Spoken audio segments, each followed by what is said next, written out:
Usenge Bonane, l'honorable Bamporiki Jean-Marie se prépare si le groupe est encore dans le délai.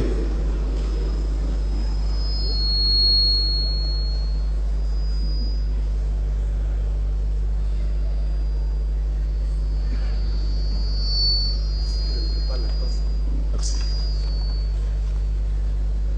Rapporteur.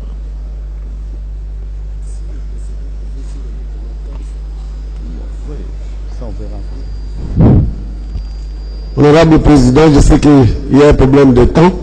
Je préfère résumer le document que j'ai préparé pour l'Assemblée. Le texte, vous le trouverez dans la presse, je l'ai mis là-bas. En résumé, je voudrais parler de la question de la sécurité.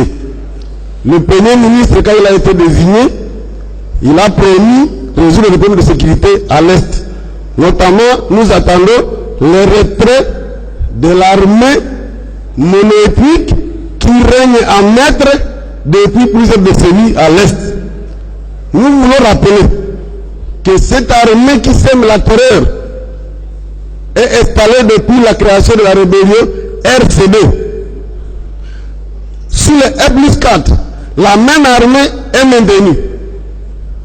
Moutebu Chouvier de Bukavu, il s'installe à Kichanga, au nord Kivu, plus rien ne bouge. La même armée devient CMDP, la même armée devient Bosco Baganda, et ce sont les choses qui se font et se refont. Je voudrais en appeler à la communauté nationale ici représentée pour dire que la population en a assez avec les politiciens de l'Est du pays. Il faut que les gens le savent. Les députés du Nord Kivu se sont réunis la dernière fois, ont déposé un mémorandum qui sied chez le président ici. Ils disent que les tireurs de ficelle sont bellidiés ici à Kinshasa. Pourquoi, monsieur le Premier ministre, vous ne voulez pas qu'on le pointe du doigt? Que protégez-vous, monsieur le Premier ministre? S'il y a insécurité, puisque les gens de l'Est qui ont commandant suprême de l'armée, ils ont eu ministre de la Défense que voici. Ils ont eu tout. Conférence de Goma, toujours Pango. Conférence de... C'est toujours eux. Pourquoi ils ne veulent pas parler de qu'est-ce qui ne va pas chez eux pour qu'on demande maintenant à l'Ouest d'intervenir? Comment l'Ouest va intervenir sur des questions qu'ils veulent cacher? Disons ce que vous ne savez pas.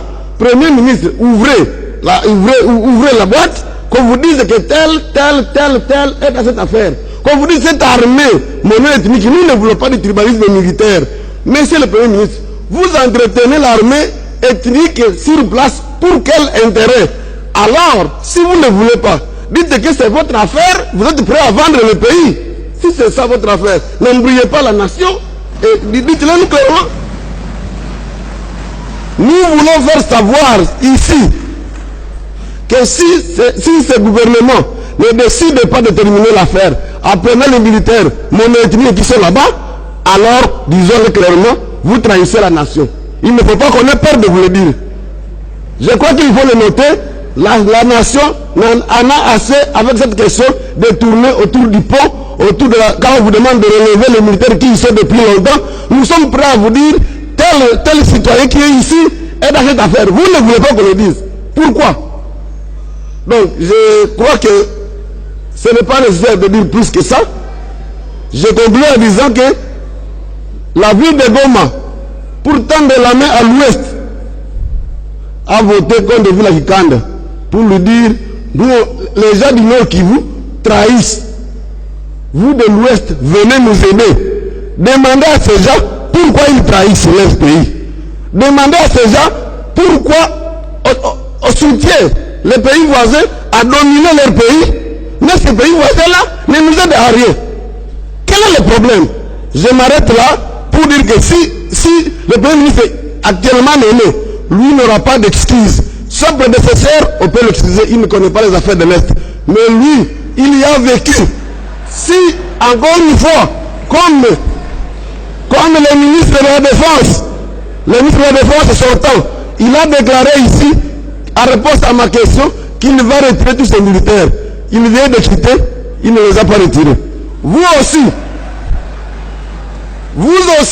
si vous ne sortez pas ces gens-là, nous dirons que vous vous attendez quelque part pour vendre l'Est, alors ne dérangez pas tout le monde, c'est votre affaire, vous aurez vendu, on s'arrête là, merci beaucoup.